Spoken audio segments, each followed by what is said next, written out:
తెలుసు, దావీదుకి 8 మంది భార్యలు ఉన్నారు. దావీదుకి ఎంతో మంది పిల్లలు ఉన్నారు. మనం ఇప్పుడు మన గోడలు సిమెంట్ తో ప్లాస్టింగ్ చేస్తున్నాం. దావీదు దినాల్లో ఆ గోడలంట బంగారంతో ప్లాస్టింగ్ చేసేవాళ్ళంట. అంత ధనవంతుడు దావీదు. అది ఉండగా ప్రభు అంటాడు, నీ సన్నిధిలో ఉండే ఆశీర్వాదం నా కుటుంబానికి దయచేయి ప్రభు అని అడిగాడు. నాకు అర్థం ఏమిటంటే, దేవుని సన్నిధిలో ఉండటమే మనందరికీ నిజమైన ఆశీర్వాదం. నేను భావిస్తున్నాను ఈ పూట వచ్చిన మీరందరూ ఆశీర్వదించబడిన ప్రజలు ఉన్నారు. అలా జరుగును గాక. అయితే దావీదు అడిగాడంట, నేను 40 ఏళ్ళు రాజుగా ఉన్నాను కదా, నాకు ఇచ్చిన 8 మంది భార్యలకు పిల్లలు ఉన్నారు కదా, నేను అనుభవిస్తున్న ఈ రాజరికాన్ని నా పిల్లలకు కూడా దయచే ప్రభు అని దేవుని దగ్గర దావీదు ప్రాధేయపడ్డాడు. నేను అనుభవిస్తున్న ఈ సంతోషం, ఈ ఆనందం, ఈ రాజరికం నా పిల్లలకు కూడా దయచే ప్రభు అని అడిగాడంట. అడిగితే తండ్రి ఉద్యోగస్తుడే మరణిస్తే ఆ ఉద్యోగం భార్యకు కానీ పెద్ద కొడుకు కానీ ఇస్తారు. ఒకవేళ పెద్దోడికి పెళ్ళి అయిపోతే రెండవ కొడుకు ఇస్తారు, భార్య వద్దు అనుకుంటే. ఇప్పుడు దావీదు రాజు, ఆ రాజులు ఆయన దిగిపోయిన తర్వాత ఆ రాజ్యాన్ని ఎవరు పాలించాలంటే ఆయన కడుపును పుట్టిన పెద్ద కొడుకు పాలించాలి. ఆయన రాజు అవ్వాలి. ఏమయ్యాడో చూద్దాం. సమూయేలు 2వ గ్రంథములో నుండి 13వ అధ్యాయము 11, 12, 13 వచనాలు చూద్దాం. సమూయేలు 2వ గ్రంథము 13వ అధ్యాయము 11, 12, 13 వచనాలు చూస్తే, అతడు భుజింపవలెనని. ఇక్కడ జరిగిన వృత్తాంతం ఏమిటో చెబుతాను, మీరు జాగ్రత్తగా వినండి. దావీదు పెద్ద కొడుకు పేరు అమ్నోను. ఒకసారి అంటారు అందరూ, అమ్నోను. ఈయన పెద్ద కొడుకు అండి. దావీదు తర్వాత రాజు కావలసిన ఆ వరుసలో అమ్నోను ఉన్నాడు. తండ్రి తర్వాత ఆయనే రాజు అవ్వాలి. కానీ అతగాడు మరణించాడంట. ఎందుకు మరణించాడు, ఏమిటర్రా కారణం అంటారేమో. పెద్ద కారణం ఏం లేదు, ఉన్నట్టుండి బక్క చిక్కిపోయాడు. మన ఒక చోట యవనస్తులు కూటం పెట్టి బక్క చిక్కిపోయిన చిన్నోడు అని పెట్టాను టైటిల్. చిక్కిపోయిన చిన్నోడు, యవనస్తుల కూటానికి చిక్కిపోయిన చిన్నోడు అని పెట్టి అందరూ అడిగారు నన్ను, ఏంటి టైటిల్ వెరైటీగా ఉంది, చిక్కిపోయిన చిన్నోడు.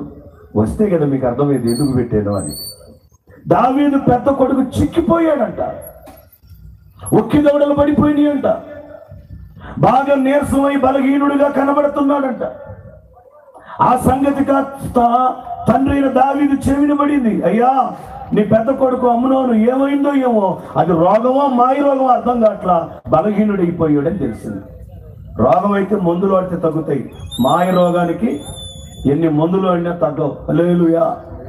కొంతమంది ఒంట్లోకి బాగోపోతే ప్రార్థనకు రారు, తగ్గినాకు వస్తారు. కొంతమంది తగ్గినా కూడా రారు. అంటే అది రోగమా మాయ రోగమా నాకు తెలియదు, అడిగానంతే, నాకు తెలియదు. రోగం అయితే తగ్గగానే వస్తారు, రోగం తగ్గినా రావట్లేదంటే సంథింగ్ ఈజ్ దేర్, ఏదో జరిగింది, ఏదో బాధ. అది రోగమా మాయ రోగమో తెలియదు. దావీదుకి తెలిసింది నీ పెద్ద కొడుకు బక్క చిక్కిపోయాడని. ఎట్టైనా కన్న తండ్రి ప్రేమ వేరు కదా. పరుగు పరుగును దావీదు వెళ్ళాడంట. ఎరా బాబు పెద్దోడా, ఏంటి అట్లా అయిపోయావు, ఏంటి నీ ముఖం ఏంటి అట్లా ఉంది, ఏంటి నాన్న ఏంటి నీ బాధ, ఏమైనా పర్సనల్ ప్రాబ్లం ఏంటంటే నాతో చెప్పొచ్చుగా అన్నాడు. ఏమీ లేదు డాడీ, నాకున్న బాధల్లో ఒకటే, నా చెల్లెలి చేత్తో చపాతీలు చేసి పెడితే తిందామని ఉంది. సింపుల్, చెల్లెలి చేత్తో చపాతీలు చేసి పెడితే తిందామనుకుంటున్నాను అన్నాడు. వాళ్ళ నాన్న అనుకున్నాడు, ఎంత ప్రేమ మా పెద్దోడికి చెల్లెలి మీద. గబగబ వెళ్ళాడు, కూతుర్ని పిలిపించడమ్మా, మీ పెద్దలకు నువ్వంటే భలే ప్రేమ, నీ చేతులతో చపాతీలు చేసి పెడితే తిందాం అనుకుంటున్నాడంట.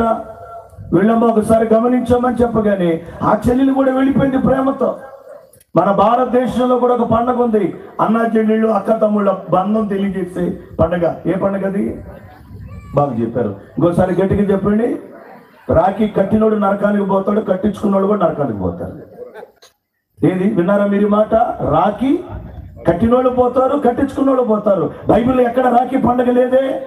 ఎందుకు చేస్తున్నావు నువ్వు? బైబిల్లో రాఖీ లేదు, మనం చేయకూడదు.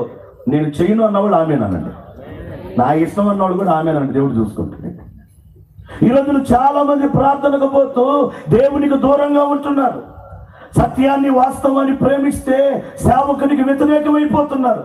ముఖ్యంగా పల్లెటూళ్ళలో నేను గమనిస్తుంటా, సేవకుడికి విరోధమైన మనసు సంఘస్థుల్లో గ్రామస్తుల్లో ఉంటుంది. ఒక్కొక్కడు ఫ్యాషన్ పాస్టర్ గారు భలే తిడతా ఉంటాడు, లెక్కలేని తనగా మాట్లాడతాడు. మీటింగ్ 4 కట్టల బియ్యం ఇచ్చా, నువ్వు 4 లారీలు బియ్యం ఇచ్చినా నువ్వు లోబడి బ్రతకాల్సిందే. స్లాబ్ వేస్తే టన్ను ఇనివిచ్చా, చర్చి మొత్తం నువ్వు కట్టించినా నువ్వు సంఘంలో లోబడి ఉండాల్సిందే. చర్చికి సిమెంట్ రోడ్ వేసా, చర్చికి సిమెంట్ రోడ్ వేసినా, పరలోకానికి పెద్ద జెట్ ఫ్లైట్ వేసినా నువ్వు విశ్వాసివి. ఆయన దేవుని చేత ఎన్నుకోబడిన సేవకుడు. సేవకుని దగ్గర అణిగి మణిగి ఏ విశ్వాసం ఉంటాడో ఆ వ్యక్తి దీవించబడతాడు. పేరేచర్ల మా సంఘానికి ఒక విశ్వాసం వస్తున్నాడు, భలే క్రమంగా ఉండేవాడు. అప్పటిదాకా కాలు కింద పెట్టి కూర్చున్నాడు.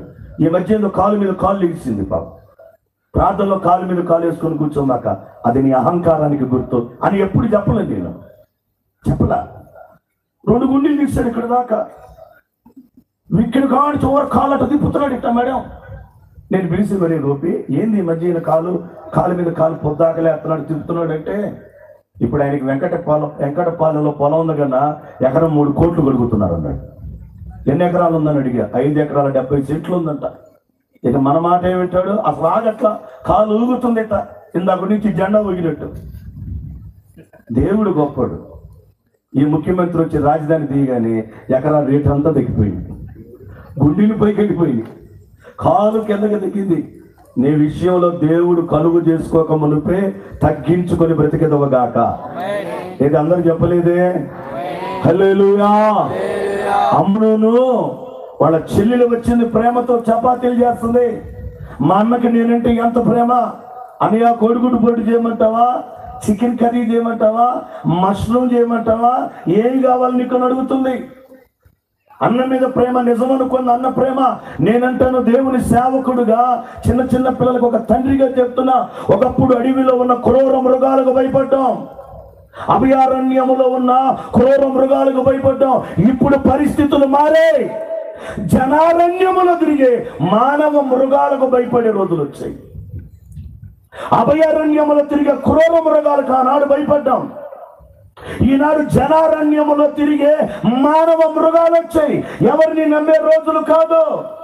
జాగ్రత్త, నీవు జాగ్రత్త. ఆ మధ్య ఒక పాట రాశా. ఏమని రాశానంటే, సొంత బాబాయ్ అన్న కూతురు చెరిపేశాడంట. ఇంట్లో చెప్తానందాన్ని పచ్చడి పండు తీసుకొని తల చెత్త కొట్టేశాడంట.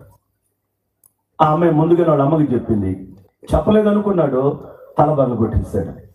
పాప చనిపోగానే భర్తతో చెప్పింది, అయ్యా మన బిడ్డ చనిపోవటానికి నీ తమ్ముడే కారణం. నేను వెంటనే ఏమన్నానంటే పాటలో, ఈ లోకయాత్రలో నీ పయనంలో ఆత్మీయతలో నీ ఆలోచనలో జాగ్రత్త, నీవు జాగ్రత్త, జాగ్రత్త, నీవు జాగ్రత్త, జాగ్రత్త, నీవు జాగ్రత్త, జాగ్రత్త, నీవు జాగ్రత్త. ఈ లోకయాత్రలో నీ పయనంలో ఆత్మీయతలో నీ ఆలోచనలో, ఈ లోకయాత్రలో నీ పయనంలో ఆత్మీయతలో నీ ఆలోచనలో జాగ్రత్త, నీవు జాగ్రత్త, జాగ్రత్త, నీవు జాగ్రత్త.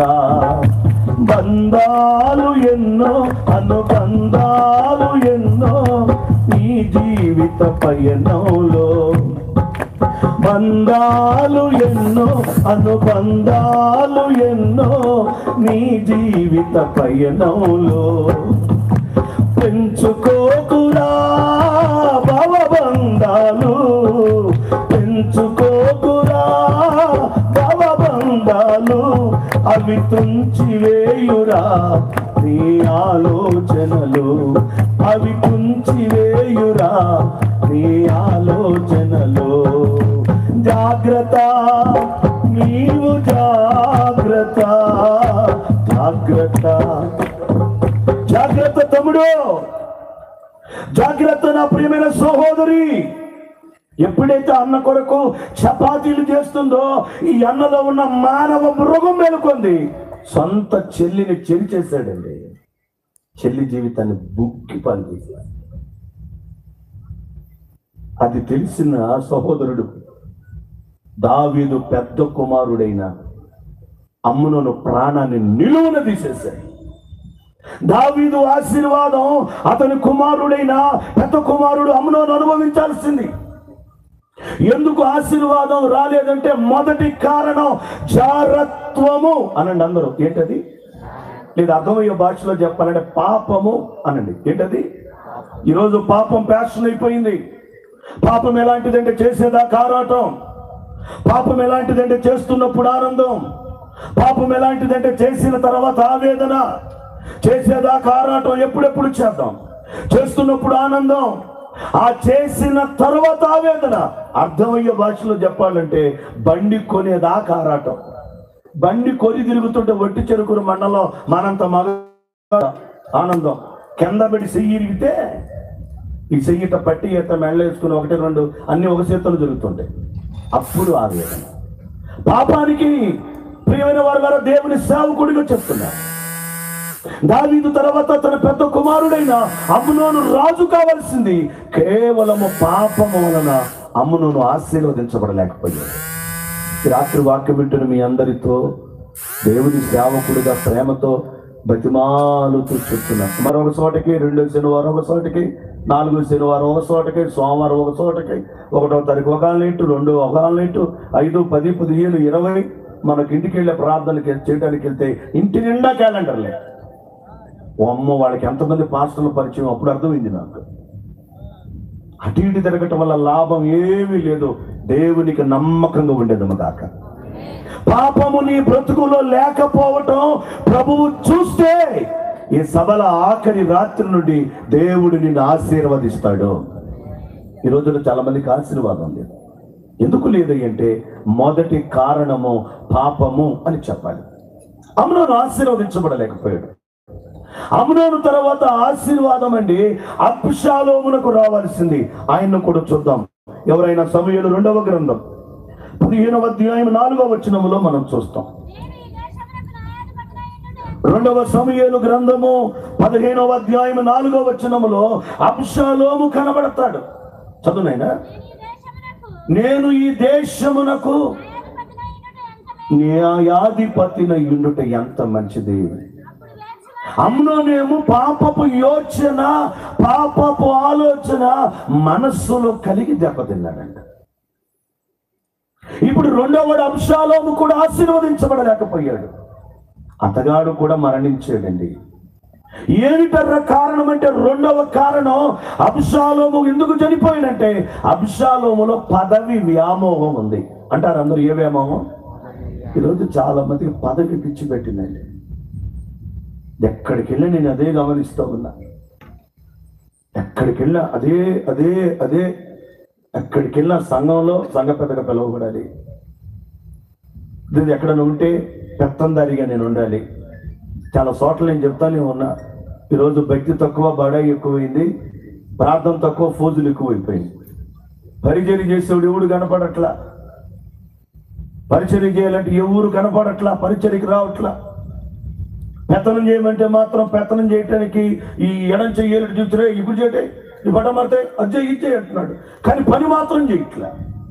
మనందరి మీద దేవుడు పరిచర్య చేసి ఆత్మనుంచును గాక.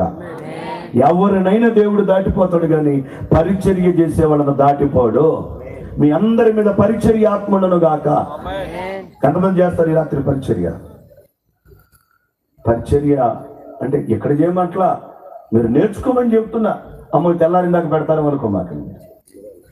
మీ మందిరాలలో మీ సంఘానికి, మీ సేవకునికి మీకు అప్పగించబడిన బృహత్తరమైన బాధ్యతలో మీరు నమ్మకంగా ఉండమని చెప్తున్నా.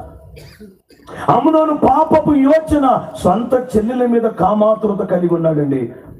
చంపబడ్డాడంటే నిలువును చచ్చాడు. ఆశీర్వాదం లేకుండా పోయింది ఆయనకి. ఇకపోతే రెండో వాడు అబ్షాలోమన్న దావీదు కడుపును పుట్టినవాడు, అతగాడన్న ఆశీర్వదించబడాలి. అతనికి కూడా ఆశీర్వాదం రాలేదంట. ఎందుకు రాలేదంటే అతనిలో పదవి వ్యామోహం ఉందంట. పదవి వ్యామోహం.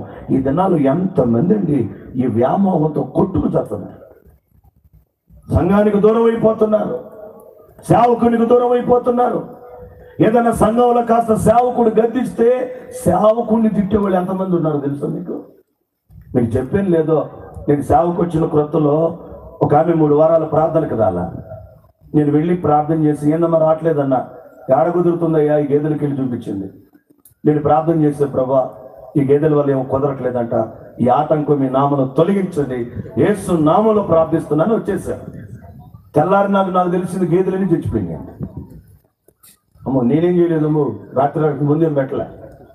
ఈ గేదెలు తరచుగా వెళ్ళి ఒక పొలంలో తింటుంటే ఆ పొలం వాడికి బాధ కలిగి ఏదో గడ్డికి ముందు వేశారంట, గులికలా ఏదో వేశారు, ఆ గేదెలు చచ్చిపోయింది. అది తెలిసి నేను వెళ్ళిన 4ంటికి, ఏందమ్మా గేదెలు చచ్చిపోయింది అంటే, అరే నాశనం పోవడం నువ్వే కదరా ప్రార్థన చేసేవాడిని. నేనేం చేశానమ్మా అన్న, నేనేం చేశా, ఆటంకం కలిగి ఉందయ్యా తొలగించని ప్రార్థన చేశాను, అంతకంటే నేను చేయలే. మరి ఆయనకి ఎట్ట అర్థమైందో నా ప్రార్థన నాకు అర్థం కాల. పాపం గేదెలన్నీ చచ్చిపోయినాయి. అమ్మ ఏం కదమ్మా, నేను అవుతుంటే నవ్వుతావు తెలుసులేనోడా, నా గేదెలు ఎట్ట తెచ్చినాయి, అట్ట కొట్టుకులాడి చస్తా ఉంది నన్ను. అయినా నేను నవ్వుతానేమన్నా, నవ్వుతాను కదా సిగ్గులేనా మనవడా అన్నాను. నాకు పెద్దగా రోషం ఉండదు, కోపం ఉండదు. నేను కాదమ్మా, ఏం కాదులే, దేవుడు పోగొట్టుకోవడానికి రెట్టింపిస్తాడని బైబిల్లో ఉంది. కాస్త విశ్వాసం ధైర్యాన్ని నూరిపోస్తుంటే ఆమె ఏమందో తెలుసా కోపంతో, నా గేదెలు చచ్చిపోయినాయి, ఊరి బయట పారేశారు, నిన్ను ఊరి బయట అట్ట పడేస్తానండి, నీ శవాన్ని లారీలు దొక్కితే పారలు తగ్గిస్తాను నీ శవాన్ని అంతే. నేనే కోపాడు, నవ్వా, వచ్చేసా. 7 నెలలు సంఘానికి రాలా, ఎక్కడ కనపడ్డా సరాగి వందనాలు చెప్పేవాడిని. ఒకరోజు ముఖం మీద అట్ట పొడిసి, సిగ్గులేదా నీ బతుక్కి అంతే.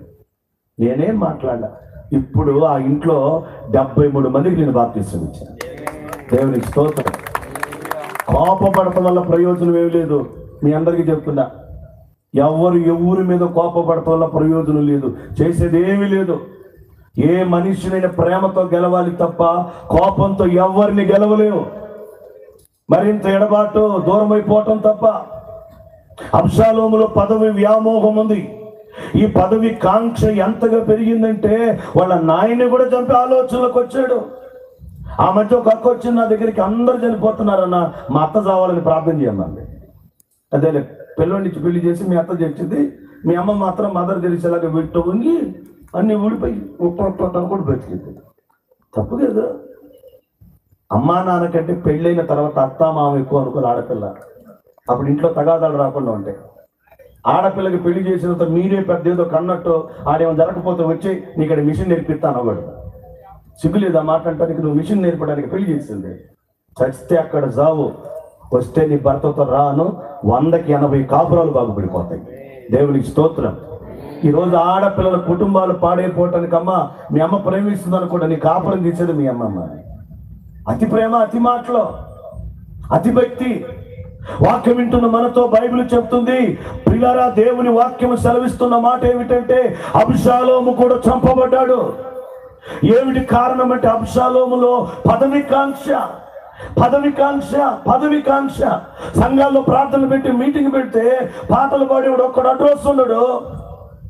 ఎంతమంది కష్టపడి ఇంత మైకు పెట్టి ఇంత సంగీతం ఎంత సెట్టింగ్ చేస్తే ప్రతి ఒక్కళ్ళ బాలసుబ్రహ్మణ్యం బయటకు వస్తాడు, ప్రతి ఒక్కరిలో పి సుశీల బయటకు వచ్చింది. మాకు పాట కావాలి, ఈ శిల్పులు రాసి పంపిస్తూ ఉంటారు. నేను అవి చూసి ఆ పోరు పడలేకే అసలు మా మీటింగ్లు ఎవడికి పాట ఇవ్వకుండా మానేశాను. ఎవరు పాడరు, మొత్తం నేనే పాడుతూ ఉంటాను. ఎట్టగైనా ఉండి గాడి తెచ్చినట్టు ఉంటుందిగా, ఇంటా ఉంటారు. చూసా ఒకళ్ళకి ఇచ్చి ఒకళ్ళు ఇవ్వకపోతే బాధలో. అప్పుడు నేను భావించా, ఎందుకు అందరికి ఇవ్వటం ఎందుకు? ఒక కామ చీటి పాటలు పాడేమొచ్చి అప్పుడు పాట పాడుతూ ఉంటుంది. ఆడదాకా ఒకటోసారి కొట్టేస్తున్నా అంటుంది. ఈడకి వచ్చి ఏం చేసేది, దేవుడి పాటలు పాడుతుంటుంది. ఆయన అప్పుడు దాకా పెదవి కింద పెట్టి ఊసి ఉమ్మంతా అయిపోతే ఈడకొచ్చి శృతి చేసి నే పాడానా. ఏనాయన శృతి చేసేదే చుట్టనా బీడినే. వాడు నా బలిపీఠము మీద అసహ్యమైన భోజనం పెడుతున్నారు అంటున్నాడు దేవుడు. ఏమిటి అసహ్యమైన భోజనం?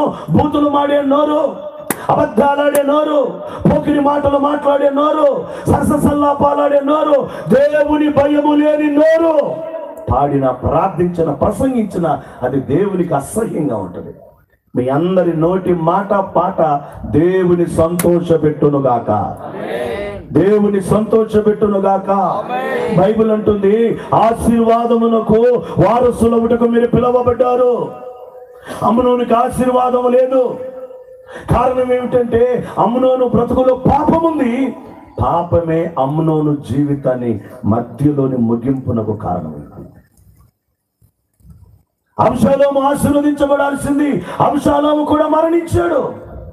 కారణం ఏమిటంటే అబ్షాలోములో ఉన్న ఆ పదవి వ్యామోహం దేవునికి దూరం చేసేసింది. పిల్లారా, దేవుడే మనకు పదవి ఇవ్వాలి. అసలు నేను అంటాను, దేవుడిని స్తుతించుటే మనందరి పదవి. దేవునికి మహిమ కలుగును గాక. లోకంలో ఘనులు, గొప్పవారు, అందచందాలు, భోగభాగ్యాలు కలిగిన వారు ఎందరో ఉన్నా, నేను ఒక పాట రాస్తూ, ఎందరు భువిని విడచిన గాని నన్ను జీవింప చేసితివి, నా జీవమును నీలో దాచి దీర్ఘాయుష్తో ఉంచితివి. ఇది నా పైన నీకున్న ప్రేమ, నేనెన్నడూ మరువనయ్యా. ఇది నా పైన నీకున్న ప్రేమ, నేనెన్నడూ మరువనయ్యా.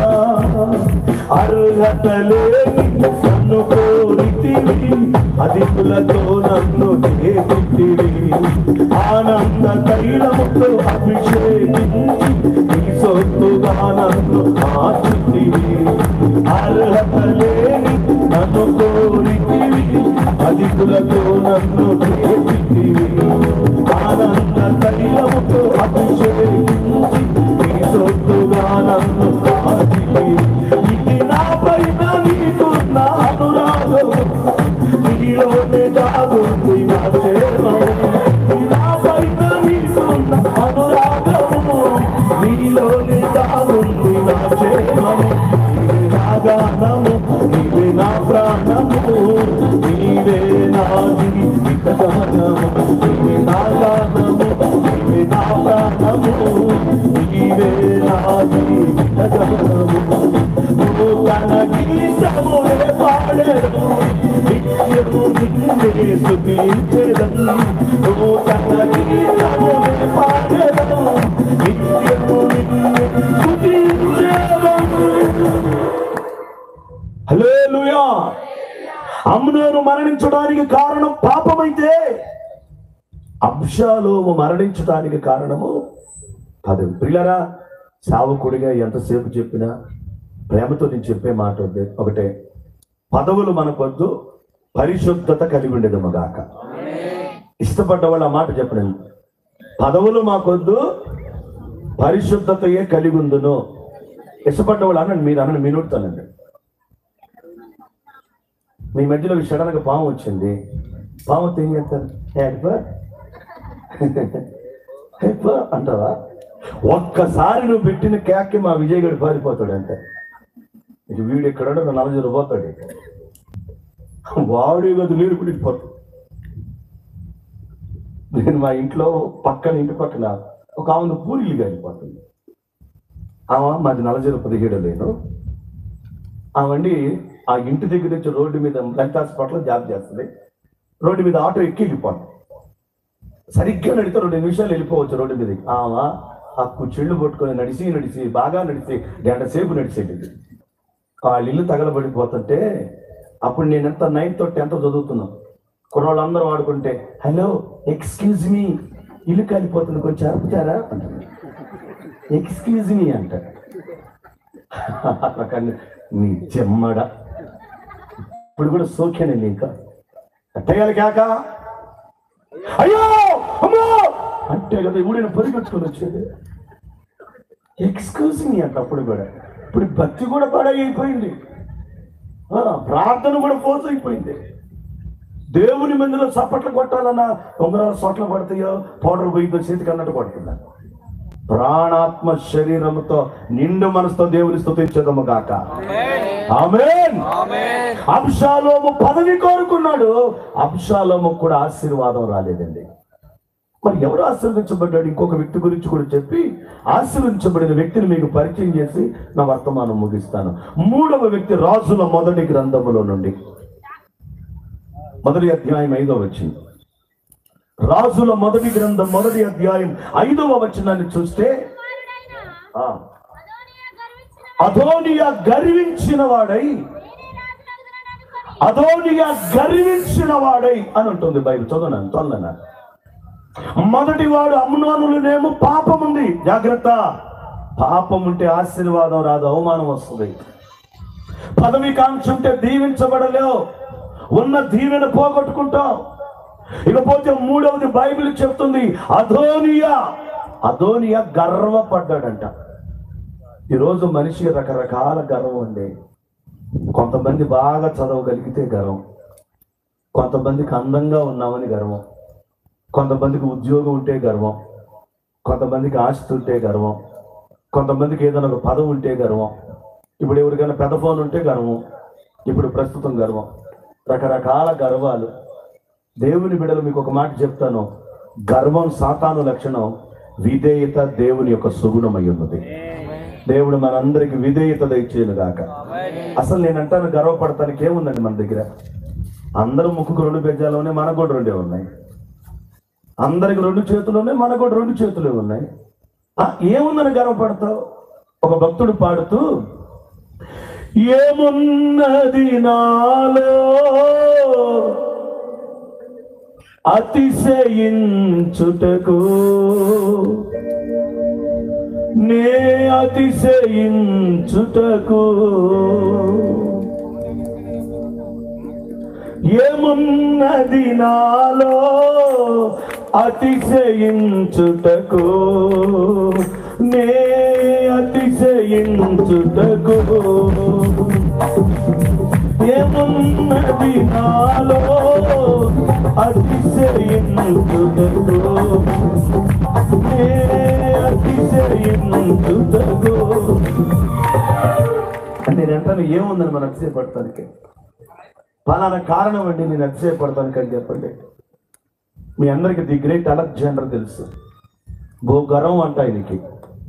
ఎంత గర్వం అంటే ఆయన ప్రపంచంలో అన్ని దేశాల మీద విజయ కేతనం ఎగరేసి ఒకరోజు గుర్రం మీద కూర్చొని సవారీ చేస్తూ వస్తున్నాడంట. ఈ సవారీ చేస్తూ వస్తూ వస్తూ వస్తూ ఆయన వెనక వందలాది గుర్రాలు వస్తున్నాయి.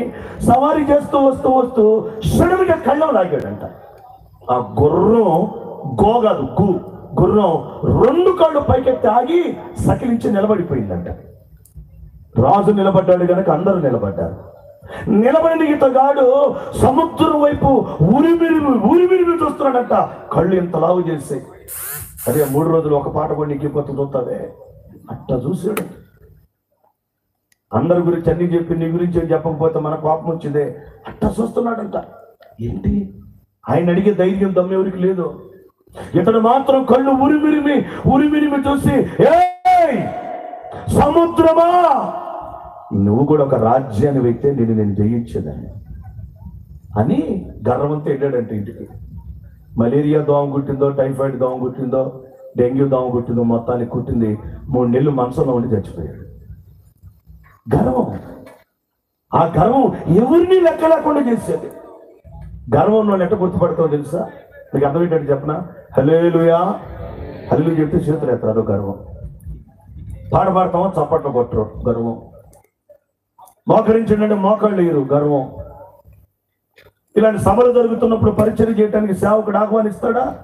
ఒంట్లో ఓపుకుండి తీరికుండి అవకాశం ఉండి అన్నీ ఉన్నా కూడా రారు. గర్వం. నేను అంటున్నాను, తగ్గింపు, వినయం, విధేయత యేసయ్య లక్షణం. గర్వం, అహంభావం, లెక్కలింతనం సాతాను గడి సున్నం. మనందరం తగ్గించుకోవాలండి. ఏముందని గర్వపడతాం? ఈరోజు గర్వం చేస్తే చాలా మంది దీవెన లేకుండా పోతున్నారు, ఆశీర్వాదం లేకుండా పోతున్నారు. నేను అంటాను, నీ బ్రతుకు ఎంతకాలమైన గొర్రె తోకలాగా ఉండటానికి ఎదుగు బుదుగు లేకుండా నీ గర్వమే కారణం.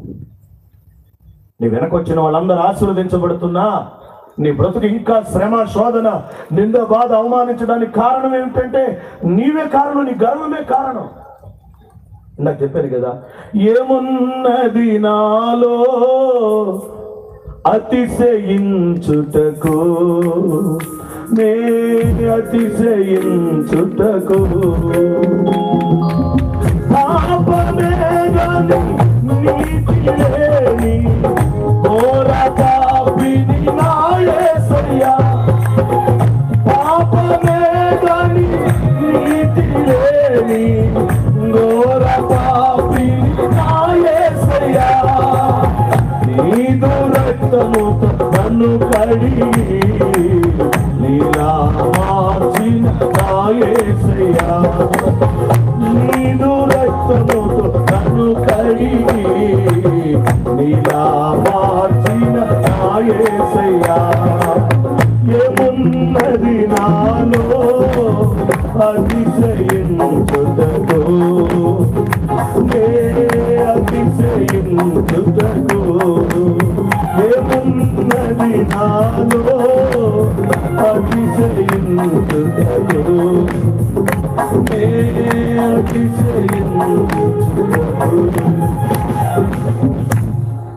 ఏముందని, ఒకవేళ ఫలానది నాకుందని మనం అతిశయపడాల్సి వస్తే ఆ అతిశయం అంతలోనే ఆవిరైపోతుంది. ఫలానిది నా అతిశయానికి కారణం అందామా, అది ఎక్కువసేపు నిలబడాలి. మ్యారిలిన్ మ్యాన్రో బహు అందగత్తె. ప్రపంచంలో ఇంతవరకు సినిమా అనేది పుట్టిన తర్వాత ఆమె తీసుకున్నంత రెమ్యూనేషన్ ఎవరు తీసుకోలేదు. అంత అందగత్తె. అమెరికా గవర్నర్లు, రాష్ట్రపతులు, శాస్త్రజ్ఞులు, అమెరికా ప్రెసిడెంట్లు ఆమెతో టీ తాగటానికి, కాఫీ తాగటానికి ఫోన్ చేస్తే 6 నెలలకో 3 నెలలకో సంవత్సరానికో అవకాశం ఇచ్చేదంట రమ్మని తాగటానికి. ఒకరోజు పాస్టర్ గారు వెళ్ళాడు వాక్యం చెప్పడానికి. మ్యారిలిన్ మ్యాన్రో, నువ్వు సండే స్కూల్ స్టూడెంట్గా ఉన్నప్పుడు భక్తిగా ప్రార్థనకు వచ్చావు, దేవుని పని చేసావు. ఇప్పుడు సినిమాల్లోకి వెళ్తే వెళ్ళి అది నీ వృత్తి, కానీ నువ్వు ప్రార్థనకి రావాలి కదా అంటే, ప్రార్థన దేవుడా నా అందమే నా దేవుడు అందంట. ఏమంది? నా అందమే నా దేవుడు అంది. అన్నాన్ని చూసి గర్వపడింది. 33 సంవత్సరాల వయసున్న మ్యారిలిన్ మ్యాన్రో ఓ రోజు ఉదయం లేస్తుండగా అర్థం చూసిందంట. ముఖం దగ్గర ఈ కన్ను రెప్పల కింద 2 ముడతలు పడ్డాయి అంట. ఒక మనిషి 2 ముడతలు పడ్డాయి అంటే ఆమె అర్థం చేసుకుంది, ముడత పడిందంటే నా అందం తగ్గినట్టే. నా అందం తగ్గితే నా స్థానంలో మరొక హీరోయిన్ వస్తుంది. నేను బ్రతికుండగా నాకంటే మరొక అందగత్తె ప్రపంచంలో ఉంది. నేను ఆ మాట తట్టుకోలేనని 130 నిద్ర మాత్రలు మిగి చనిపోయిందంటే. ఒకవేళ అందం శాశ్వతం అనుకొని గర్వపడితే అది శాశ్వతం కాదని చెప్తున్నా. ఒకవేళ డబ్బు నా గర్వం అంటావేమో, కరోనా వచ్చి తేల్చి చెప్పింది, డబ్బు, రాజకీయం, పదవి, పేరు అన్ని ఓడిపోయింది. అసలు నేను అంటానండి, దేనిని బట్టి గర్వపడక కృపచూపు దేవునిని బట్టి సంతోషించడము గాక. ఈ మాట ఒప్పుకుంటే యేసయ్యకి చప్పట్లు కొడుతూ స్తోత్రం చెప్పాను. హల్లెలూయా. అదో నీ గర్వపడ్డాడంట. సామెతల గ్రంథంలో 16వ అధ్యాయం 18వ వచనం అంటది, నాశనమునకు ముందు గర్వం ఎవరికి వచ్చింది? వీడికి నాశనం వచ్చిందంటే గర్వం వచ్చింది. మా చర్చికి వచ్చి కావం వస్తుంది, రాహిలమ్మని. గుంటూరు వాళ్ళు ఎవరైనా వచ్చారా? వస్తే వచ్చారులే, చెప్పినట్టు చచ్చిపోతారు. నేను అక్కడక్కడ గబాల్ని చెప్పేస్తా. మా చర్చిలో ఒకడు ఉన్నాడు, వాడు భూసేనపురు ఎన్నై మొత్తం చెప్తున్నాడు. నాకు అర్థం కావట్లా, నేను ఫ్లోలో చెప్పేస్తాను పేర్లు అయితే ఎవరు చెప్తున్నారో అర్థం కావట్లా. వాడు అన్ని మీటింగ్లకు వచ్చేవాడు. నేను ఒక రోజు పిలిచి నువ్వు రా అన్నా. ఏంటన్నయ్య అన్నాడు. మన ఇద్దరి మధ్యలో పరిశుద్ధాత్మ దేవుడు ఉన్నాడు. ఉన్నాడుగా? ఉన్నాడన్నయ్య. అబద్ధం వాడికి చచ్చిపోతావన్నా. నేను ఎందుకు ఆడతాను అన్నయ్య? నేను మీ బిడ్డలు అన్నాడు. నా బిడ్డ కాబట్టి నా భయం అంత. దేవుడి బిడ్డ అయితే నాకు భయం ఎందుకు? దేవుడి బిడ్డలో ఎన్నయ్య మర్చిపోతారు. ఎన్నయ్య అటు ఇటు చెప్తున్నారంటే వాడు సాతాను బిడ్డలు, దేవుడి బిడ్డలు చెప్పరు. అట్లా మీరు దేవుడి బిడ్డలు, దెయ్యం బిడ్డలు మీకు అర్థం అవ్వాలి. దేవుడి బిడ్డలు ఎన్నయ్య మర్చిపోతారు. కొంతమంది ఎన్నయ్య మర్చిపోరు, సూర్యుకి పెడతారు, సంఘానికి పెడతారు, సేవకు పెడతారు. ఇక నువ్వు ప్రతి మీటింగ్కి వస్తున్నావు కదా అన్న. వస్తున్నాను అన్నయ్య, నాకు వాక్యం అంటే ఆసక్తి అన్నయ్య. ఒకవేళ సంఘానికి రారు, సంఘంలో నేను అటు ఇటు మాత్రం తిరుగుతూ ఉంటారు. ఆ సంఘానికి ఈ సంఘానికి తిరుగుతుంటారు. ఒక చోట నమ్మకంగా ఉండండి, మీరు చచ్చిపోతే పాస్టర్ గారు ఎవరో ఒకళ్ళు నేనని వచ్చి మట్టి చేస్తాను. అన్ని సంఘాలు సభ్యత్వం ఉంటే ఎవరు రారు, మున్సిపాలిటీ ట్రాక్టర్ తప్ప. ఇక నేను వాడిని అడిగా, పలానామకు నువ్వే కదా చెప్పింది అన్న. నేను ఎందుకు మన ఇద్దరి మధ్యలో పరిశుద్ధ ఆత్మ దేవుడు ఉన్నాడని ముందే చెప్పాను. అబద్ధం ఆడిన అననీయ సపీర చనిపోయారు. నువ్వు అబద్ధం ఆడేవంటి నీకు ఆ గతిగా పెట్టిద్ది అన్న. నేనే చెప్పాను అన్నయ్య సరి చేసుకుంటుందని అన్నాడు. సరి చేసుకునేటట్టు వాక్యం వారం వారం చెప్తున్నాంగా, ఆమె సరి చేసుకుంటుందిగా. కొంతమంది విన్నది విన్నట్టు చెప్పరు, నాలుగు కలిపి చెప్తారు.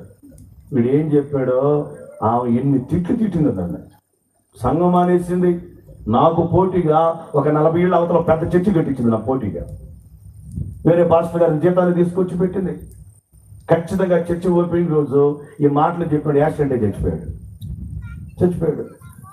ఆ చర్చి ఆ ఓపెనింగ్ జరగాల్సిన పలానా చచ్చిపోవడం కానీ ఏమో ఒక భయం వేసి ఆగిపోయిందామా, అమ్మ వాడు చచ్చాడు నేనే పోతానని. అప్పటి నుంచి ఇప్పుడు దాకా మందిరం అట్టగే ఉండిపోయింది. ఇప్పుడు రాగిలమ్మ గురించి గట్టిగా చెప్తాం, ఎందుకంటే ఎవరైనా చెప్తే వాడు ప్రభునందు నిద్రిస్తారు కాబట్టి. స్తోత్రం చెప్పండి. ఇప్పుడు రాగిలమ్మని మా చర్చకు వస్తుంది. ఆమె నాతో ఏం చెప్పిందంటే, అయ్యా పలానా ఎదురుపడ్డ వందనాలు చెప్పలేదయ్యా అంది. ఎంత గర్వం రాగిలమ్మ గారు, మీరు ఎదురు పెడితే వందనాలు చెప్పలేదా? మరి మీరు చెప్పారా అన్న. ఆ పొడి దానికి నేను చెప్పేది ఏందయ్యా అంటే, నువ్వేమో అందరూ వందనాలు కోరుకుంటావా, నువ్వు ఎవరికి కోరుకోవా? దీని పేరు గర్వం అని పెట్టచ్చా పెట్టకూడదా? ఖచ్చితంగా పెట్టచ్చు. ఈనాడు వందనాలు చెప్పాలంటే గర్వం ఏంది? ఈ మధ్య ప్రతి ఒక్కరు ఇట్టా అంటున్నారు. అయ్యప్ప మాలేసిన ఒకప్పుడు ఇట్ట అనేవాళ్ళు, సహారా ఇండియా వచ్చింది వాళ్ళు ఇట్ట అనేవాళ్ళు. ఇప్పుడు క్రైస్తవులు కూడా జబ్బు పెట్టింది, ఇట్ట అంటున్నారు. మనకి ఇది లేదు. ఎవరు ఎదురుపడ్డా 2 చేతులు పైకెత్తి వందనాలు చెప్తారు. సార్ చెప్పండి, నాకు కాదు మీ పక్కన వాళ్ళకి చెప్పండి. సార్ నాకు కూడా చెప్పండి సార్. ఏదో కొంతమంది చెప్పట్ల. నమస్కారానికి ప్రతి నమస్కారం. అందరికి వందనాలు బాబా. దేవుని రాకడైతే వచ్చే సంవత్సరం కలుసుకుందాం, మీ అయ్యారు పిలిస్తే. ఏదో ఒకసారి చెప్పండి మళ్ళా. మనం దేవుని దాన్ని గర్వపడాలండి. పాపమే గాని నీతి లేని ఘోర పాపిని నా యేసయ్యా, నీదు రక్తముతో నన్ను కడిగి నీల మార్చిన నా యేసయ్యా, ఏమున్నది నాలో అతిశయించుటకు, ఏమున్నది నాలో అతిశయించుటకు, అతిశయించుటకు. పాపమే గాని నీతి లేని ఘోర పాపిని నా యేసయ్యా, పాపమే గాని నీతి లేని ఘోర పాపిని నా యేసయ్యా, నీదు రక్తముతో నన్ను కడిగి నీలా మార్చిన నా యేసయ్యా, నీదు రక్తముతో నన్ను కడిగి నీలా మార్చిన. ప్రియమైన వారులారా, దేవుని వాక్యం చెప్తుంది, అమ్నోను ఆశీర్వాదం రాలేదంట, పాపం అడ్డుపడింది. ఈ రాత్రి సభలో నువ్వు ఉండినా, రాలేక ఈ శబ్ద యంత్రముల ద్వారా వింటున్నా, ఏ విషయములోనూ పాపము లేకుండా జీవించదము గాక. ఇకపోతే రెండవది, అబ్షాలోము కూడా మరణించాడు, ఆశీర్వాదాన్ని చూడలేకపోయాడు. కేవలం పదవి వ్యామోహముతో దేవుని కృపకు అపాత్రుడైపోయాడు. ఆ పిదప మూడోవాడు అదోనియా ఆశీర్వదించబడతాడు అనుకుంటే, అదోనియాలో ఏముందంట? ఈరోజు 2 పాటలు పాడుతూ నేర్చుకుంటే భూగర్వం దేవుని లెక్క చేయడు. 4 మాటలు దేవుని మాటలు వచ్చినాయి అనుకో లెక్క చేయడు. కొన్ని ప్రాంతాల్లో, ముఖ్యంగా ఇందాక చెప్పే పల్లెటూర్లలో సేవకుడి లెక్క లేకుండా మాట్లాడతాం. నాకు తెలిసి సేవకుడికి విరోధంగా మాట్లాడి బాగుపడ్డామని ఎంతవరకు ఒకటి చూడలేదు నేను. చిన్నవాడైనా పెద్దవాడైనా సేవకుడిని గౌరవించడం నేర్చుకోవాలి. ఇశ్రాయేలు ప్రజలకు మొదటి యెహోవా, ఆ తర్వాత మోషే ఘనమైన వాడు. విషయాన్ని చెప్తాను. అమ్నోనుకు రాలేదు ఆశీర్వాదం, అబ్షాలోముకు రాలేదు ఆశీర్వాదం, ఆ తర్వాత అదోనియాకు రాలేదు ఆశీర్వాదం. 4వ వ్యక్తిని మీకు పరిచయం చేస్తాను. దినవృత్తాంతముల మొదటి గ్రంథం 29వ అధ్యాయము 23వ వచనం. అది 29, 23. సొలొమోను తన తండ్రి అయిన దావీదునకు మారుగా యెహోవా సింహాసనమందు అతడు రాజుగా కూర్చుండిన. చప్పట్లు కొడతారా దేవుని గట్టిగా? ఇంకా గట్టిగా. మీరు కొడతారు రేగులు చెడు మీద వర్షం అలాగే మీరు గట్టి కొట్టట్లా, ఇంకా గట్టిగా. హల్లెలూయా. అమ్నోను, అబ్షాలోము, అదోనియా ఆశీర్వదించబడలేదు, కానీ సొలొమోను ఆశీర్వదించబడ్డాడంట. తండ్రి తర్వాత రాజు అయ్యాడంట. అతను కూడా 40 సంవత్సరాల పాటు రాజ్య పరిపాలన చేశాడంట. క్రీస్తు పూర్వం 1110వ సంవత్సరం నుండి క్రీస్తు పూర్వం 1150వ సంవత్సరం దాకా 40 సంవత్సరాల మకుటము లేని మహారాజుల పనిచేశాడు. ఆ 40 ఏళ్లలో దేశం నిమ్మలంగా ఉంది, రాజ్యం ప్రశాంతంగా ఉంది, కుటుంబం సంతోషంగా ఉంది. ఏమిటి కారణం? అసలు దేవుడు ఎందుకని సొలొమోనును రాజుగా చేశాడు? సొలొమోను అనే మాటకు అర్థము సమాధానము అని. అందరూ సొలొమోను అంటే ఏమిటి? సమాధానము.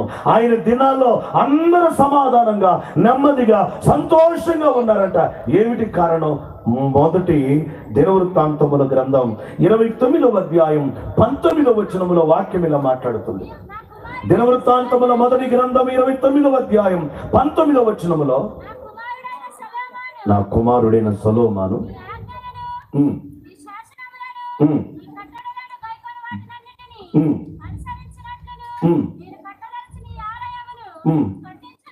చూడండి, ఆయన కట్టడలన్నీ అమ్మా నిర్దోషమైన హృదయము గలవాడండి. ఏ హృదయం అది? నాకు చాలాసార్లు ఆశ్చర్యం వేస్తుంది. ఏదో ఒక దోషం మన మీద ఏలుబడి చేస్తాను, ఏదో ఒక దోషం. పాటలు బాగా పాడుతాం, ఆ పాడిన నొడితే గబాలు ఏదో ఒక మాట అనేస్తాం. ప్రార్థన భారంగా చేస్తాం, ఏదైనా మనసుకు కష్టం కలిగిన ఏదో ఒక మాట అనేస్తాం. ఉపవాసాలు బాగా చేసి కన్నీరు కాచి మొరపెట్టి దేవునికి నమ్మకంగా ఉంటాం. ఎవరి ద్వారా ఏదన్నా కాస్త ఇబ్బంది ఎదురైతే వెంటనే వాళ్ళ నాశనాన్ని కోరుకుంటాం. మనందరికి దేవుడు మంచి హృదయం దయచేయను గాక, నిర్దోషమైన హృదయం దయచేయను గాక. ఏ దోషం నీ హృదయంలో లేకపోతే దేవుడు ఈ రాత్రి నుండి నిన్ను ఆశీర్వదిస్తాడు. చాలా మంది ఆశీర్వాదం రావట్లేదు, ఈ సంఘానికి వెళ్తే కలిసి రావట్లేదు, ఆ పాస్టర్ గారి చేయి మంచిది కాదు. ఏ పాస్టర్ చేతిలో ఏమి లేదండి. యేసయ్య ఒక్కడే అద్భుతాలు చేసే దేవుడుగా ఉన్నాడు. యేసయ్య తప్ప ఏ సంస్థ, ఏ పాస్టర్ వల్ల నువ్వు ఆశీర్వదించబడటం కల్లా. నిన్ను ఆశీర్వదించేవాడు యేసు ఒక్కడే. ఆయన నిన్ను నన్ను సేవలో ఆశీర్వదించాలన్నా, కుటుంబంలో ఆశీర్వదించాలన్నా, వ్యాపారంలో ఆశీర్వదించాలన్నా, కుటుంబ వ్యవస్థలో ఆశీర్వదించాలన్నా నీ హృదయం దేవుని ఎదుట ఎలా ఉండాలి? నిర్దోషంగా ఉండాలి. కొంతమంది హృదయం నిండా ఏదో రకరకాల ఆలోచనలు, యోచనలు, దేవునికి విరోధముగా, వ్యతిరేకంగా వాళ్ళ మనసు ఆలోచన చేస్తూ ఉంటుంది. మనందరికి దేవుడు సొలొమోను లాంటి హృదయం దయచేయను గాక. రెండవ విషయాన్ని కూడా చెప్తాను, ఎందుకని దేవుడు అతన్ని ఆశీర్వదించాడు. దినవృత్తాంతముల మొదటి గ్రంథము 29వ అధ్యాయం 17వ వచనం. అది, నా దేవా హృదయ పరిశోధన చేయొచ్చు, యథార్థవంతుల యందు.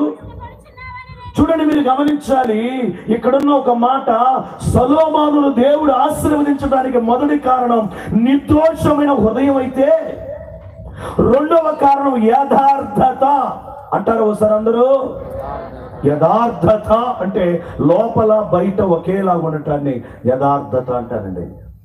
కొంతమంది బయట ఒకలాగుంటారు, లోపల ఒకలాగుంటారు. సంఘంలో ఒకలాగుంటారు, సమాజంలో ఒకలాగుంటారు. పాస్టర్ గారి దగ్గర ఒకలాగుంటారు, ఫంక్షన్లో మరొకలాగుంటారు. తెలంగాణలో ఒక ఇంట్లో ప్రార్థన పెడుతూ ఉంటారు. నేను ఒక పర్యాయం వెళ్ళి, ఎప్పుడు వెళ్ళిన వాళ్ళని భలే ఆత్మతో నింపబడి భాషలు మాట్లాడతారు. ఆ ఇంటి వెనకాల ఒక మినిస్టర్, తెలంగాణ మినిస్టర్ ఉంటున్నాడు. ఆ రోజు వాళ్ళు పాటలు పాడి పరిశుద్ధాత్మతో నింపబడి భాషలు మాట్లాడుతుంటే ఆ మినిస్టర్ కొన్ని నలుగురు గనిమేలు పరిగెత్తుకుంటూ వచ్చారు. ఏం జరిగింది? నేను అప్పుడే బయటకు వెళ్ళి ప్రార్థన జరుగుతుందండి అన్న. మీ దుంపదేగా అన్నాడు. ఏంది ఆ గోల ఏంది? ఇంకెవరైనా సచ్చారేమో, చంపడానికి వచ్చారేమో, మినిస్టర్ గారు పరిగెత్తుకుంటే ఎలమంటే నలుగురు గని మీద మినిస్టర్ గారు వదిలిపెట్టొచ్చాం అన్నాడు. నేనన్నానమ్మా కాస్త చిన్నగా ఆరాధన చేద్దాం, కిటికీలేసి తలుపులేసి సౌండ్ బయట రాకుండా చేసేవాళ్ళు. అసలు ఎంత అభిషేకం, ఎంత ఆత్మ. ఆ తర్వాత ఇంట్లో ఒక పెళ్లి జరగడానికి వచ్చిన సందర్భం. ఆ పెళ్లిలో వాక్యం చెప్పడానికి నేను వెళ్ళినప్పుడు చూశానండి, మన దాకా భాషలో మాట్లాడే తీవ్రతగా, అభిషేకంతో, రోషంతో, పట్టుదల ఉన్న వీళ్ళు అనకూడదు, నేను ప్రార్థనోళ్ళు అనే ఆ లక్షణం ఒక్కటి కూడా వాళ్ళలో లేదండి. ఆ బట్టలు ఏమిటో, ఆ మనుషులు ఏమిటో, ఆ క్రాపులు ఏమిటో, ఆ మూతులు కొండముచ్చులాగా ఆ మనుషులు ఏదో, ఎవరైనా మూతి కొంచెం అందంగా మూతికి కళ్ళు కూడా రాశారట. వాళ్ళని చూసి నాకు భయం వేసింది. ఇల్లా జూ పార్క్ అండి. మనం దేవుని పెట్టలేం కదా. క్రైస్తవుడు అంటే నాకు తెలిసిన అర్థం ఒకటే, మాదిరి. ఏంటి క్రైస్తవుడు అంటే అర్థం ఏంటి? మా గురువు గారి పేరు బ్రదర్ దావీద్ రాజు గారు, ది పెంతెకోస్తు మిషన్. ఆయన ఎప్పుడు నాతో చెప్పేవాడు, నెహెమియా ఫాదిరి ఎప్పుడైనా చేయొచ్చు, ముందు మనం మాదిరి కలిగి ఉండాలని ఎవరైనా. ఫాదిరి ఎప్పుడైనా చేద్దాం, ముందు మాదిరి నేర్పుదాం, మాదిరిగా ఉందాం. వాళ్ళని వీళ్ళని చూసి లోకాన్ని నేర్చుకోవద్దు. మనుషులు ఎవరికి మనము మన ఉపదేశాలు నచ్చకపోయినా దేవునికి నచ్చేలా బ్రతికేదము కాక. Praise the Lord. మనుషులకు ఇష్టమైన కళ్ళుబుల్లి మాటలు, మానవ సంబంధమైన దీవెన మాటలు. ఈ రోజు ఎక్కడికెళ్ళా నువ్వు దీవించబడతావు, నువ్వు ఆస్వాదించబడతావు, నువ్వు గొప్ప చేయబడతావు, అది అవుతావు, ఇది అవుతావు. ఎట్ట అవుతావు? నువ్వు బాగా చదివి రాస్తే ఇంటర్ నుంచి 2 ఇంటర్కి వెళ్తావు. నువ్వు బాగా చదివి రాకపోతే ఇంటర్ కాదు, సెంటర్కి వెళ్తావు. ఇంటర్కి ఎట్ట వెళ్తావు? ఈ రోజున చాలా మంది నువ్వు చదవకపోయినా, నువ్వు ప్రార్థన చేయకపోయినా, మందిరానికి వెళ్ళకపోయినా, మా దగ్గరికి రా, నేను ఖర్చు ఇస్తా, నేను నూనె ప్యాకెట్ ఇస్తా, నేను అంజూరు పండు ఇస్తా. అంజూరు పండు మీ బతుకులు మార్చలేవు. అంజూరపు పండు కంటే శ్రేష్టమైన యేసయ్య మన బ్రతుకులను మార్చగలిగిన దేవుడు. హల్లెలూయా. సొలొమోనును దేవుడు ఆశీర్వదించి సింహాసనం ఎక్కించడానికి కారణం ఒకటి నిర్దోషమైన హృదయం అయితే, రెండవది యథార్థత. ఎక్కడుండినా ఒకేలాగా ఉండాలండి. పాస్టర్ గారు ఉన్నా లేకపోయినా, చర్చిలో ఉన్నా లేకపోయినా, ఫంక్షన్కి వెళ్ళినా, సావుకి వెళ్ళినా, ఎక్కడున్నా సరే నువ్వు యథార్థత కలిగి ఉంటే, బైబిల్ చెబుతుంది యథార్థవంతులకు దేవుడు ఏ మేలు చేయకమన్నాడు. యథార్థవంతుల ప్రార్థన దేవునికి ఆనందకరము. యథార్థవంతులకు చీకటిలో వెలుగు పుడుతుంది. యథార్థవంతులు దేవుని ముఖ దర్శనము చేస్తారంట. ఈ దీవెనలన్నీ యథార్థంగా ఉండే వాళ్ళకి వస్తాయి. ఆఖరికి ఒక మాట చెప్పి నేను ముగిచేస్తాను. సొలొమోనును దేవుడు ఆశీర్వదించడానికి కారణం దినవృత్తాంతములో మొదటి గ్రంథం అదే 29వ అధ్యాయం అదే 17వ వచనములో యథార్థత కంచరు.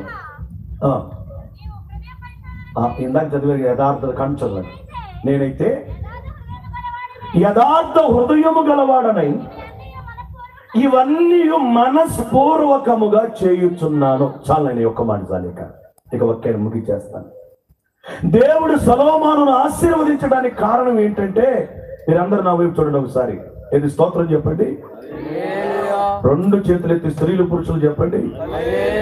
బయట ఉన్నవాళ్ళు, వంటశాలలో ఉన్నవాళ్ళు కూడా చెప్పండి హల్లెలూయా అనండి ఒకసారి. సొలొమోనును దేవుడు ఆశీర్వదించడానికి ఆఖరి కారణం ఏంటంటే, సొలొమోను అంట దేవుని పని ఎలా చేస్తాడంట? మనస్పూర్వకంగా చేస్తాడంట. అందుకని దేవుడు సొలొమోనును ఆశీర్వదించాడు. దాన్ని బట్టి మనమేం ఆలోచన చేయాలంటే, నాకు ఆశీర్వాదం రాలేదని బాధపడుతున్నామే కానీ ఎందుకు రాలేదని ఈ రాత్రి వరకు ఆలోచన చేయలేకపోయాం.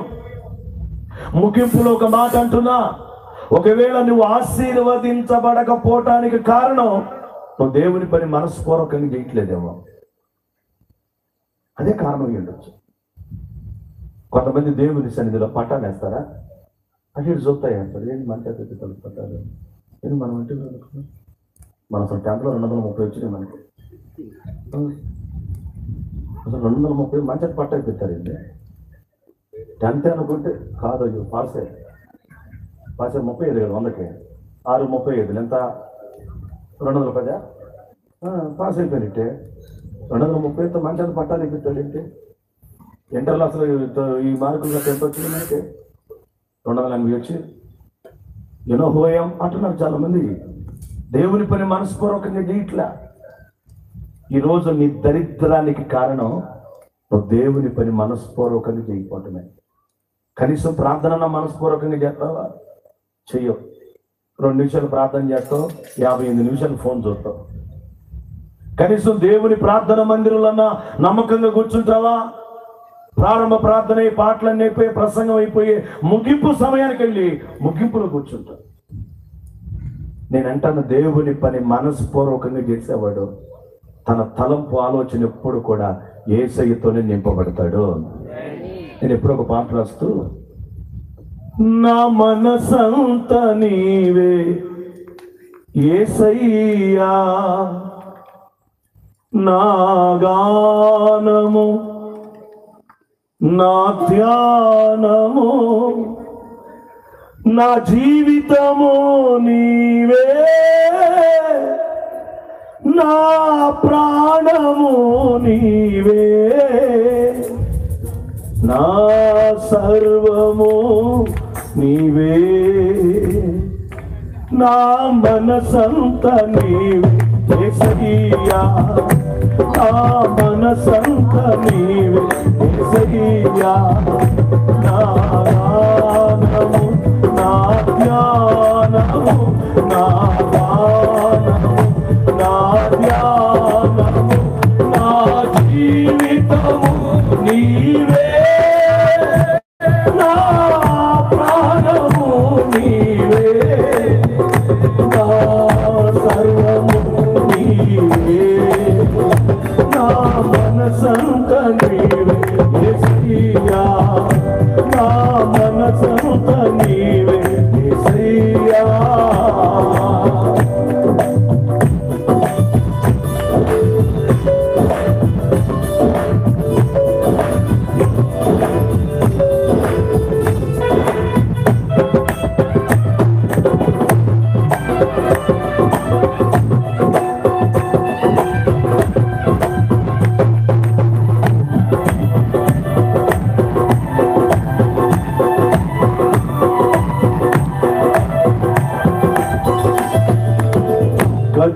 గతకాలమంతయు కాపాడినావు, నీ కృపతో నన్ను నింపినావు.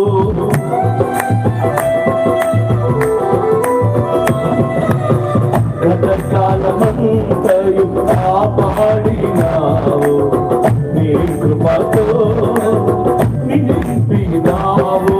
నీ ప్రేమ నగరిలో వధువునై, నీ ప్రేమ నగరిలో వధువునై నే పాడెను నూతన గీతం, నే పాడెను నూతన గీతం. నా మనసంత నీవే యేసయ్యా, నా మనసంత నీవే. సొలొమోనును దేవుడు ఆశీర్వదించడానికి కారణం ఏమిటంటే మనస్పూర్వకంగా దేవుని పని చేశాడంట. నాలాంటి సేవకులకు చెప్తున్నా, విశ్వాసులకు కాదు. నేను సేవకు వచ్చి 25 సంవత్సరాలు, దరిద్రం 14 సంవత్సరాలు అనుభవించాను. నేను నా తోటి సేవకులకు చెప్తున్నా, 9 ఏళ్లుగా దేవుని ఆశీర్వాదం అనుభవిస్తున్నా. 14 ఏళ్ళు సేవ చేశాను, కానీ మనస్పూర్వకంగా చేయాలి కాబట్టి చేసే సేవకు వచ్చాను. కాబట్టి దరిద్రాన్ని, శాపాన్ని, కన్నీటిని, అవమానాన్ని, అప్పుని, రోగాన్ని అనుభవించాను. ఎప్పుడైతే సొలొమోను గురించి బైబిల్ నేను ఎప్పటికప్పుడు చదువుతానే ఉంటాను, ఆ రాత్రి మాట నా మనస్సును పట్టుకుంది. ఎక్కడ కొరింథీ మొదటి పత్రిక 16వ అధ్యాయం 13వ వచనంలో ఒక మాట ఉంటుంది.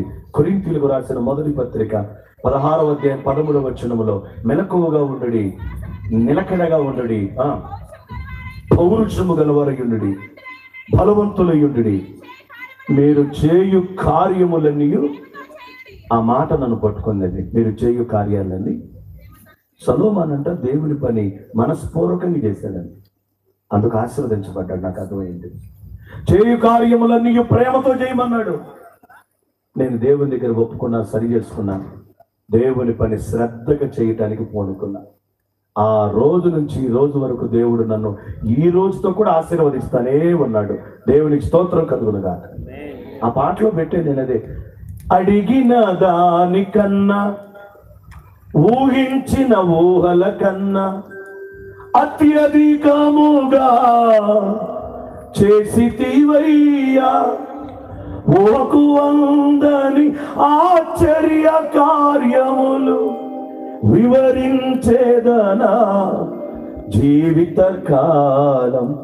ఊహకన్నని కార్యాలు దేవుడు నా బ్రతుకులో చేశాడు. నన్ను దేవుడు ఆశీర్వదించాడు. ఒక సోమరిపోతుని, పాపులలో ప్రధాన పాపిని, మంచి లేని నన్ను దేవుడు ఆశీర్వదిస్తే, ప్రియులారా, దేవుని సేవకుడిగా ప్రేమతో మీ అందరితో చెప్తున్నా, ఇక్కడికి వచ్చిన మీ అందరినీ దేవుడు ఆశీర్వదించును గాక. ఆమె నన్ను గట్టిగా అనొచ్చుగా. ఇంకోసారి విశ్వసించి 2 చేతులు పైకెత్తి వినయముతో, వినమ్రతతో, నమ్మకంతో, దేవుని యందు విశ్వాసంతో ఫోన్ పక్కన పెట్టి దేవుని వైపు చూస్తూ దేవునికి స్తోత్రం చెప్తాం. ఫోన్ చూసేదానికి ఎంత దూరం ఎందుకయ్యా నువ్వు రావటం ప్రార్థనకి? నీ వల్ల పక్కనోడు పాడవటం తప్ప. చేతులు పైకెత్తి స్తోత్రం చేద్దాం. మీ అందరినీ దేవుడు ఆశీర్వదించును గాక. ఎవరిని దేవుడు ఆశీర్వదిస్తాడంటే పాపము లేని వ్యక్తిని దేవుడు ఆశీర్వదిస్తాడు. ఎవరిని దేవుడు ఆశీర్వదిస్తాడంటే పదవి వైపు, ఈ లోకముల పదవి వ్యామోహం వైపు పరిగెత్తన వాడిని దేవుడు ఆశీర్వదిస్తాడు. ఎవరిని దేవుడు ఆశీర్వదిస్తాడంటే గర్వం, అహంభావం లేని వాడిని దేవుడు ఆశీర్వదిస్తాడు. ఎవరిని దేవుడు ఆశీర్వదిస్తాడంటే ఆయన పని విషయంలో ఎవరు నమ్మకంగా ఉంటారో వాళ్ళని ఆశీర్వదిస్తాడు దేవుడు. ఈరోజు చాలా మంది దేవుని పని విషయంలో నమ్మకం ఉండట్ల, అందుకని దరిద్రం అనుభవిస్తున్నారు, శాపాన్ని అనుభవిస్తున్నారు. ఎంత కాలం ఉన్నా గొర్రె తోకలాగా ఉంటున్నారు, ఎదుగు బుదుగు లేకుండా బ్రతుకుతున్నారు. దేవుని సేవకుడిగా ప్రభు పేరట మిమ్మల్ని దీవించాలనుకుంటున్నా. మీ అందరిని దేవుడు ఆశీర్వదించును గాక. సేవకుని ఆశీర్వాదమే మనకు ఆశీర్వాదం.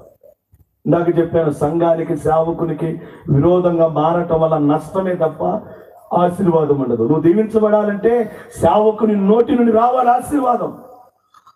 సొలొమోను ఆశీర్వదించబడ్డాడు. కారణం దేవుని పని హృదయపూర్వకంగా, పూర్తిగా మనస్పూర్వకంగా చేశాడంట. దేవుడు చూశాడు, సొలొమోనును ఆశీర్వదించాడు. ఈ రాత్రి నిన్ను నన్ను ఆశీర్వదించడానికి దేవుడు సిద్ధంగా ఉన్నాడు.